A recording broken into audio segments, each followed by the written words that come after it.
You are watching KSG News for Aspirants, and we begin with the current affairs related to the GS Paper 2. This is in connection with bilateral relations. The 16th edition of the Indo-US Joint Military Training Exercise, Yuddhabhyas, commenced at the Mahajan Field Firing Ranges in the western sector of Rajasthan on the 8th of February. Indian Army welcomed the US contingent at the firing range and impressed upon both the armies to achieve optimum cohesion and interoperability during the exercise.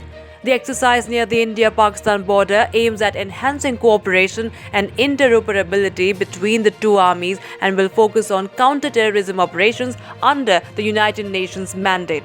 The drill comes days after the air forces of India and France held a 5-day joint exercise in Rajasthan in January this year. The 11th Battalion of Jammu and Kashmir Rifles, part of the Southwestern Command, will represent Indian Army in the exercise. The joint military exercise will enhance the level of defense cooperation between both the armies, which will also foster the bilateral relations between the two nations and reiterate India's key role as a key partner in the Indo-Pacific region.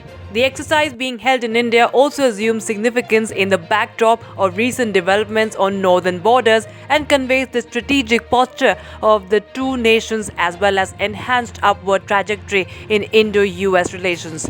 The exercise is being conducted despite the COVID-19 pandemic, which indicates the strength of bilateral relations and conveys a geostrategic message to the environment.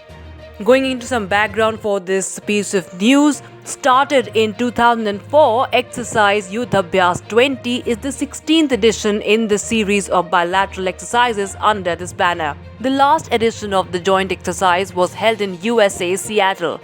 Exercise Yuddhabhyas is one of the largest running military training and defense cooperation endeavors between India and US.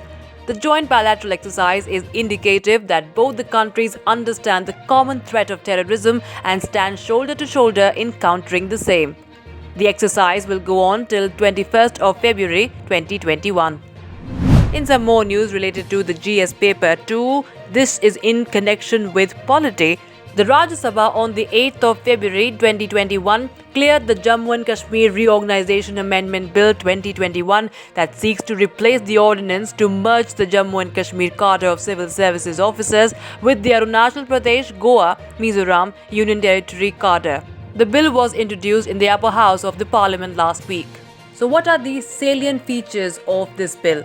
The bill seeks to amend Section 88 of the Jammu and Kashmir Reorganisation Act 2019.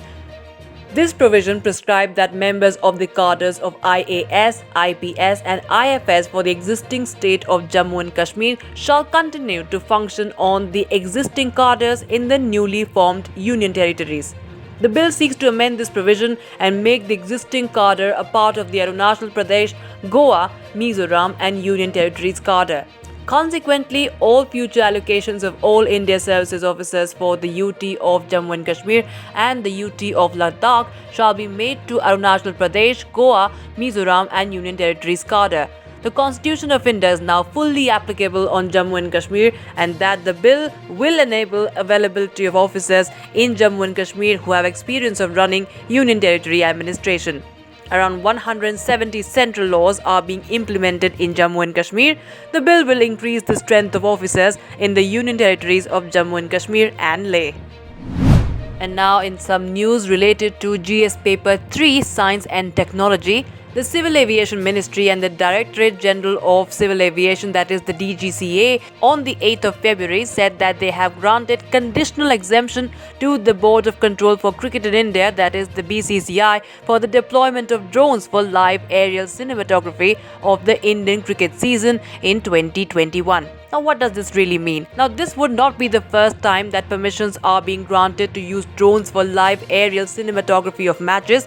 The DGCA has in the past allowed drones to be used for IPL matches too. The drone ecosystem is evolving rapidly in our country. Its utilization is expanding from agriculture, mining, healthcare, and disaster management to sports and entertainment. The granting of this permission is in line with the objectives of the Government of India to promote the commercial use of drones in the country. The Drone Rules 2021 are in the final stages of discussion with the Law Ministry. The Aviation Ministry has said that it is hoping to receive the approvals by March 2021. The conditional exemption is valid till the 31st of December this year from the date of issue of the letter or until the full operationalization of a Digital Sky Platform Phase 1, whichever is earlier.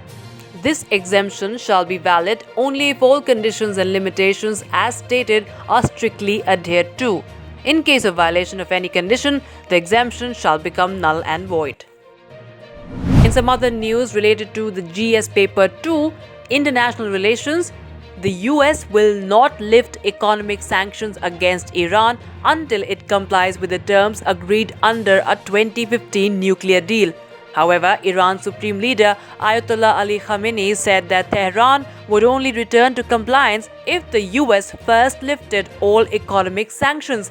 The 2015 deal sought to limit Iran's nuclear program, with sanctions eased in return. Now, what is this all about? Former US President Donald Trump withdrew the US from the deal in 2018 and reimposed sanctions, leading Iran to roll back on a number of its commitments. Iran, which says its nuclear program is peaceful, has been increasing its stockpile of enriched uranium. Enriched uranium can be used to make reactor fuel, but also nuclear bombs. Under the term of the 2015 nuclear deal, an agreement reached between Iran, the US, China, France, Germany, Russia, and the United Kingdom, Tehran had agreed to limit its uranium enrichment and allow international inspectors to access the sites and facilities. In return, sanctions imposed on Tehran were lifted. But Donald Trump withdrew the US from the deal known as the Joint Comprehensive Plan of Action, or the JCPOA, in an effort to force Iran to negotiate a new accord, and he reinstated economic sanctions. Trump wanted to place indefinite curbs on Tehran's nuclear program and also halt its development of ballistic missiles. That's it from us for today on KSG News. Stay tuned for more informative, concise, and short and simple videos for your exam preparations.